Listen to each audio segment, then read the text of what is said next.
देखिए, अभी तो हम लोग शिकायत सारे बच्चे दर्ज करा रहे हैं। अलग अलग समस्याएं, मेरे हाथ में लगभग सारी समस्याएं हैं। भोले भाले लोग हैं, भरोसा करने वाले लोग हैं। सरकार से बस नम्र निवेदन करेंगे कि हम लोगों का भरोसा ना तोड़े। एक भी मांग ऐसा नहीं बचेगा जो हम लोग बच्चों की तरफ से नहीं पहुंचाएंगे। इसलिए आप बच्चों की जो भी मांगे हैं, जो जेन्युइन मांगे हैं, आप उसको सुनिए। और बच्चे ऐसा नहीं कह रहे हैं कि 35,000 वैकेंसी को आप 40,000 कर दीजिए। बच्चे ये कह रहे हैं कि जो आपका वैकेंसी है उसको सही तरीके से आप क्लियर कर दीजिए। मतलब रेलवे का नहीं समझिए, पीएमओ का ये इंस्ट्रक्शन भी है कि आगे भी कोई घटना ऐसी न घटे, उसके लिए सर बताइए क्या करना होगा। अच्छा, नमस्कार, आप देख रहे हैं द इंडिया टॉप। मैं हूं आदेशपुरी। आरआरबी पटना महेंद्रू घाट पे हैं और ये छात्र देखिए यहाँ पर सैकड़ों की संख्या में छात्र यहाँ पहुँचे हुए हैं अपनी आपत्ति को दर्ज कराने के लिए, शिकायतों को दर्ज कराने के लिए। और शिक्षक भी पहुँचे हुए हैं। इनका सरोकार ही छात्रों के साथ है। आपने देखा होगा आंदोलन के समय में शिक्षकों की भूमिका। एसके झा सर हैं, इनसे बात करेंगे। सर, आप आरआरबी ऑफिस पहुंचे हुए हैं और मैंने छात्रों से ही बात किया, उनका शिकायत दर्ज हो रहा है। कितना विश्वास है कि इनके साथ न्याय किया जाएगा? देखिए, अभी तो हम लोग शिकायत सारे बच्चे दर्ज करा रहे हैं। अलग अलग समस्याएं, मेरे हाथ में लगभग सारी समस्याएं हैं। तो छोटी से छोटी, बड़ी से बड़ी समस्याएं अभी सारे लोग मिलकर आरआरबी तक पहुंचा रहे हैं, क्योंकि सरकार का ही निर्देश है कि आप आरआरबी से मिलिए और सभी बातों को रखिए। तो हम लोग सभी मांगे आरआरबी तक पहुंचा रहे हैं। एक भी मांग ऐसा नहीं बचेगा जो हम लोग बच्चों की तरफ से नहीं पहुंचाएंगे।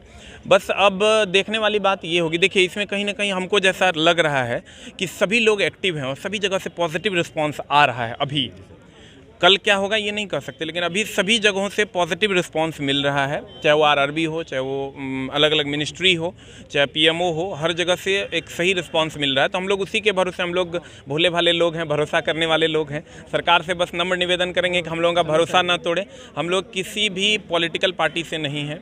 हम लोग आज तक कभी, चूँकि टीचर हैं, टीचर हर पार्टी के लोग को पढ़ाता है। प्रश्न है सर, आप लोगों ने ही भले आंदोलन में आप लोग ने सड़क पर उतरने को ना कहा हो, लेकिन आंदोलन रोकने में आप लोग का बड़ा महत्वपूर्ण योगदान था। सरकार भी कहा, सुशील मोदी जी कहें कि ये कोई अपराधी नहीं है, पढ़ने वाले लिखने वाले हैं।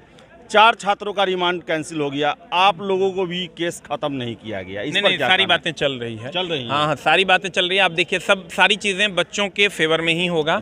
एक भी चीज़ अगेंस्ट में नहीं होगा, ऐसा मैं विश्वास दिलाता हूँ। अगर हम लोगों को लगेगा कि हम लोग उनकी हेल्प नहीं कर पा रहे हैं तो हम लोग ये कह देंगे कि हम तुम्हारी हेल्प नहीं कर पा रहे हैं। एक लाइन का बात। हम लोगों ने जिस भी हायर अथॉरिटी से हम लोग मिले हैं तो उनको हम लोगों ने यही कहा कि सर, हम लोग अगर आप बच्चों की बात सुनिएगा तभी हम आपके और बच्चे के बीच में हैं। नहीं सुनिएगा तो हम लोग कह देंगे कि हमसे बाबू नहीं हो पा रहा है। तो इसलिए आप बच्चों की जो भी मांगे हैं, जो जेन्युइन मांगे हैं, आप उसको सुनिए। और बच्चे ऐसा नहीं कह रहे हैं कि 35,000 वैकेंसी को आप 40,000 कर दीजिए। बच्चे ये कह रहे हैं कि जो आपका वैकेंसी है उसको सही तरीके से आप क्लियर कर दीजिए। मामला मेनली यही है। हमको उम्मीद है कि आरआरबी इस पर तैयार होगा और आरआरबी किसी न किसी सही नतीजे पर पहुंचेगा। और बहुत ज़्यादा समय नहीं है, 1 आध महीना समय है। बहुत हम आशा कर सकते हैं कि जैसा सुशील मोदी बोले कि 1 रिजल्ट 1 स्टूडेंट और ग्रुप डी CBT 2 बाहर, तो रिजल्ट अभी 3-4 लाख और आएगा। एकदम आएगा, एकदम आएगा। ये आप समझ लिए, मेरे तरफ से आप श्योर हो जाइए। हमको जैसा अभी तक लग रहा है कि 3 से 4 लाख रिजल्ट आएगा ही आएगा। कब तक? होली तक सर संभावना है। और ये सबसे बड़ा हमको जो पर्सनली लग रहा है, इट में भी बाद में कुछ कर दे, सरकार ही है, कुछ कह नहीं सकते।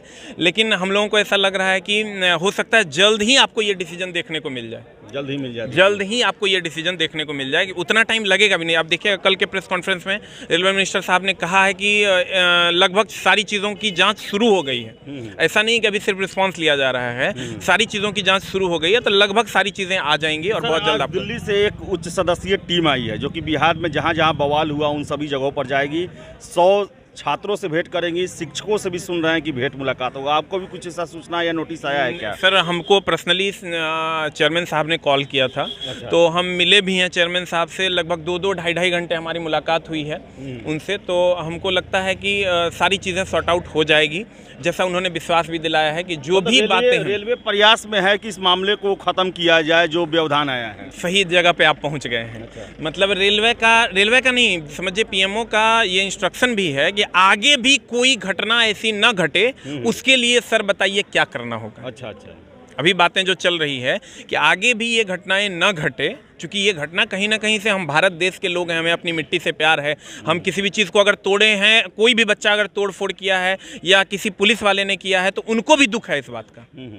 हम अपने रेल की संपत्ति हमारी संपत्ति है, तो हम लोग भी ये चाहते हैं कि आगे ऐसा ना हो। तो उसके लिए हमारी कुछ मांगे हैं जिसको सरकार पूरी कर दे। जैसे हम लोग चाहते हैं रेलवे का कैलेंडर जारी हो, बच्चों को बीच में न लटकाया जाए, रेलवे का कैलेंडर जारी हो। आपको 10,000 वैकेंसी देना है, आप क्लियर कर दीजिए कि हम 10,000 वैकेंसी देंगे, इतना डेट में आपका वैकेंसी हम क्लियर कर देंगे। क्यों किसी की जवानी आप बर्बाद कर रहे हैं? 5-5 साल 10-10 साल बच्चा पढ़े जा रहा है, पता नहीं एग्जाम कब होगा।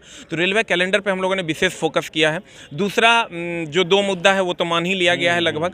बाकी EWS का मुद्दा हम लोगों ने प्रमुखता से रखा है कि EWS में मामला क्या है कि 17-18, आप लोग इधर आ जाइए थोड़ा सा, 17-18 का जो मामला है, 2017-18 वाला जो EWS का मामला है, उस टाइम EWS बन नहीं रहा था।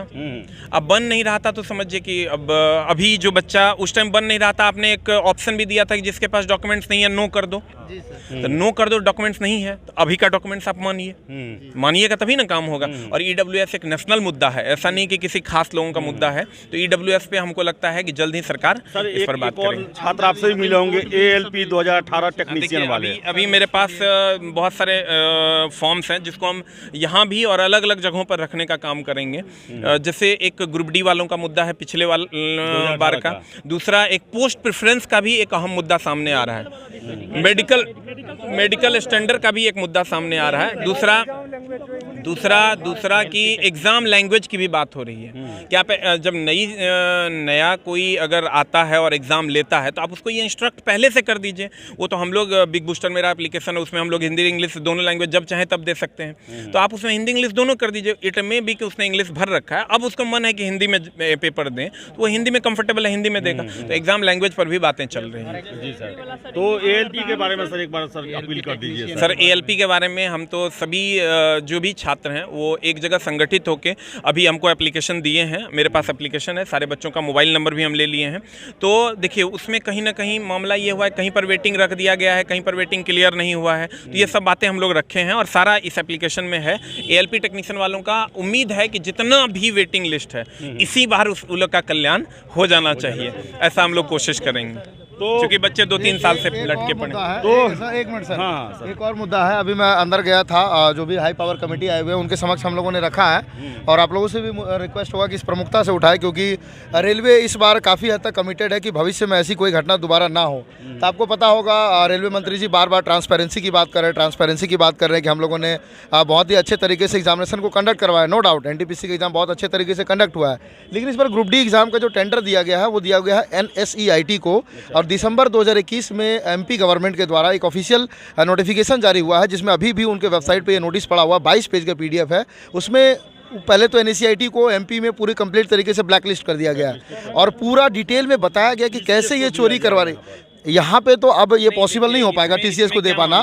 इसमें जो ऐसा कि NSEIT का जो मामला है कि NSEIT पर सरकार काम कर रही है, ऐसा नहीं है। आप देखिएगा TCS को भी बहुत जगह ब्लैक लिस्टेड किया गया है, ये कोई बहुत बड़ा मुद्दा नहीं है। अगर TCS को आप देखिएगा बहुत जगह से ब्लैक लिस्टेड कर दिया गया। आप चलिएगा वाराणसी में बहुत सारा ऐसा सेंटर है TCS का जिसको ब्लैक लिस्टेड किया गया है। तो इस पर सरकार काम करेगी, हम लोग इस पर आवाज़ उठाएंगे। हम लोग का कहना यह है कि NSEIT जो अगर एग्जाम कंडक्ट करवाएगी तो फेयर एग्जाम हो, क्योंकि पिछले चारों इंटरव्यू में 10 इंटरव्यू में रेलवे मिनिस्टर ने कहा है कि हम लोग फेयर और ट्रांसपेरेंसी लाएंगे। तो उसमें सर थोड़ा सा काम करने की जरूरत है, थोड़ा सा एग्जाम सेंटर को मैनेज करने वाला जो मामला है उसको थोड़ा सा देखना होगा। NSEIT को रेलवे की तरफ से स्ट्रिक्ट इंस्ट्रक्शन दिया जाए कि आपको एग्जाम बिल्कुल फेयर तरीके से करवाना है, बच्चे यहाँ पे फेयर तरीके। और 4-5 प्रमुख मुद्दा है। सर इसमें एक मुद्दा था कि कितना का रॉ मार्क्स घट गया है, तो देखिए बात है कि रॉ मार्क्स जो घटने वाला मुद्दा है, रॉ मार्क्स जो घटने वाला मामला है, उसमें एक बात जो RRB की तरफ से निकल कर आ रही है, उसका नॉर्मलाइजेशन का जो प्रोसेस है ना वो थोड़ा सा जटिल है, उसको समझना पड़ेगा। उस पर भी हम लोग सवाल खड़े किए हैं कि आप नॉर्मलाइजेशन के प्रोसेस को क्लियर कीजिए। हम मान लेंगे सब बात कि घट गया कि बढ़ गया, हम सब बात मानने के लिए तैयार हैं, लेकिन कंडीशन सप्लाई की क्लियर होना चाहिए कि मेरा क्यों घटा और सामने वाला का क्यों बढ़ा। हाँ नहीं, उस पर भी बात हो रही है। देखिए ठीक है, मगर घट ही क्यों गया सर? नहीं घट भी सकता है, घट भी सकता है, ऐसा आप नहीं कह सकते हैं। लेकिन ये नॉर्मलाइजेशन बच्चों के मन, मान लीजिए इस अमित कुमार के मन में ये बात क्यों रहेगा, आप इसको क्लियर कर दीजिए। आप ही तो कहते हैं ट्रांसपेरेंसी की बात, तो आप सुमित कुमार के मन की बात को क्लियर कीजिए। आप मन की बात बहुत करते हैं, ट्रांसपेरेंसी की बात बहुत करते हैं। ट्रांसपेरेंसी तब ना आएगी जब आप बातों को क्लियर कीजिएगा। बातों को क्लियर कीजिए नॉर्मलाइजेशन में मेरा मार्क्स, इसको तो जानने का हक है ना कि मेरा मार्क्स क्यों घट गया, उसको आप बताइए। ठीक है, तो एसके झा सर थे और ये छात्रों के साथ यहाँ पे आए हुए हैं और हर एक बातों पर जो भी शिकायत है उन पर इन्होंने विस्तार से बताया और एप्लीकेशन लिए हुए हैं। हजारों की संख्या में छात्र हैं। महेंद्रू घाट आरआरबी पटना का ये दृश्य है। अब देखने वाली बात है कि रेलवे इस पर क्या कदम उठाती है, लेकिन ये सर के तरफ से ये कहा जा रहा है कि रेलवे चाहती है कि इस झंझट को खत्म किया जाए और आगे से कभी भी ऐसा प्रॉब्लम ना हो।